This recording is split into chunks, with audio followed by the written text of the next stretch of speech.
DXDC Radyoman Report.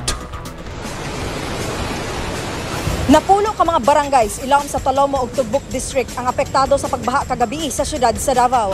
Sumala ni Alfredo Baluran, City Disaster Risk Reduction and Management Office kun CDRMO Chief, gilantaw nila nga tungod sa dugay nga oras ug kusog nga pag-ulan ang hinungdan nga adunay lugar nga gipanglunog. Of course, magod isa katong continuous na heavy rainfall siya, almost 2 hours so heavy rainfall, so expected yun na siya nga aduna gyud siya kuning ma-accumulate nga dako nga volume of water.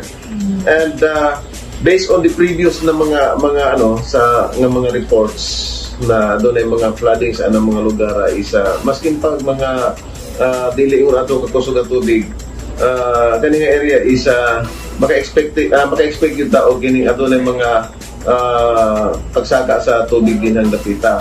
Ana sa 80% ka mga purok sa barangay Bago Playa ang sagad gipang baha.